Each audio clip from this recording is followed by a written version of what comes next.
Yes, that's me. All right.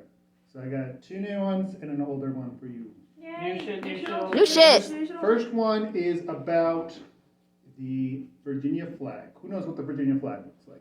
I'm very glad that you're Was saying it that. someone being stabbed? Someone's It's got stepped on. Yeah. Got a broad in the center with like a bunch of Oh, like. there's a boob. Yeah, there's Yeah, food little hanging rolls out. and shit. You know, like the giant step on, like Someone's- step on. And mommy? she's stepping on Yeah. somebody's face. Yeah, mommy's stepping on. A response from the lady in the Virginia flag. Oh shit. Everyone wants to ask about the titty, but they never ask why I've just killed a man. Or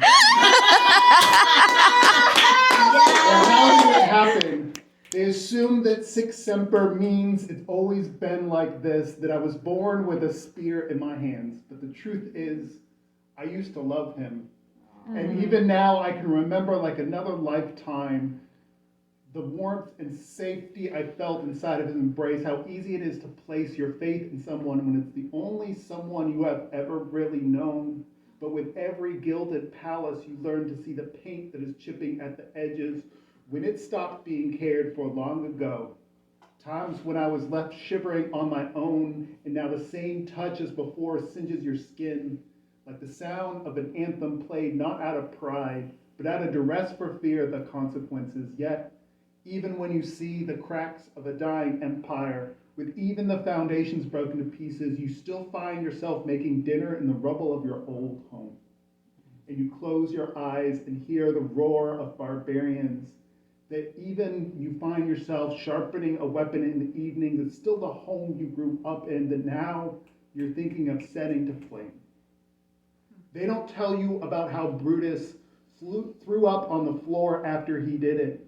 How anytime you stab someone in the back, even when they've done 100 times worse, there's still something that stabs back at you and is ready to die along with him. How every necessary betrayal is a leap from the world before to the person you will become after the flag in the city changes their colors. But the truth is, I'm glad that I did it. It was worth it once to see that crown knocked off his head and come clattering uselessly to the floor. Worth it to feel that stink of his breath finally dissipate away around me, even if it's just to breathe for a second. It was worth it for me. And everyone in place in a situation like me, and every time that it happens. So that's why it makes me angry, again, to see that piece of shit John Wilkes Booth fire his gun while he quotes me, to kill a symbol of the end of slavery as if it wasn't tyranny enough for him. They always seem to forget that treading on a snake that's venomous is a necessary step in every revolution and in every escape from abuse, depicted with a spear of Michael the Archangel, or the heel of the slut-shamed Saint Mary, for Eve and everyone who's seen too much. From every sweet apple the devil force-fed her and then later claimed that's what she wanted, until thus always it comes to this. Thus always they think they can get their way, until thus always we get back at them. If you see me on the banner of a tyrant, try to think about that. And sure, take a full look if you'd like. I want to show you what happens to men like you whenever there's people like me, when we have nothing left.